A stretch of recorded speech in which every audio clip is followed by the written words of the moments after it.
আসসালামু আলাইকুম প্রিয় খামারি ভাই ও বন্ধুরা, আপনারা যে যেখান থেকে দেশ কিংবা প্রবাস থেকে কাছে কিংবা দূরে আপনারা যেখান থেকে আমার এই ভিডিওটি দেখতে পারতেছেন, আমি সবাইকে জানাই জাকির কৃষি খামারের পক্ষ থেকে আন্তরিক শুভেচ্ছা এবং অভিনন্দন।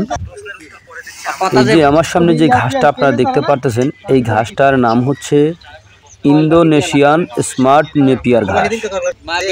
মূলত এক কথা এই ঘাসটার নাম স্মার্ট নেপিয়ার ঘাস বলা হয়। এই দেখেন, ঘাসটা যত কাটবেন ঠিক ততই বেশি হয়ে থাকে। এই ঘাসটায় প্রচুর পরিমাণে পাতা হয়ে থাকে।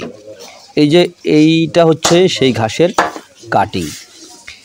এই ঘাসের কাটিং দেখা যাচ্ছে আপনার একেবারে বয়স্ক ভালো না, একেবারে কম বয়সও ভালো না, মিডিয়াম বয়স যেই কাটিং, এই ধরনের কাটিং যদি আপনি রোপণ করতে পারেন তাহলে খুব সহজে আপনার গবাদি পশুকে ঘাসটি খাওয়াতে পারবেন। দেখেন এখানে কাটিং কাটতেছি, তারপরে হচ্ছে যেই ডগা অথবা যেই পাতাগুলি থাকে ওগুলা আমরা গরু অথবা ছাগলকে খাওয়াইতে পারতেছি।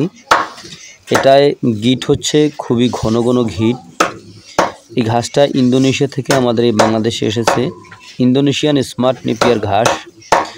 আপনি জমি চাষ করে একবার রোপণ করবেন, একবার রোপণ করলে কমপক্ষে 5 থেকে 6 বছর পর্যন্ত আপনি এই ঘাসটি গরু ছাগলকে খাওয়াতে পারবেন।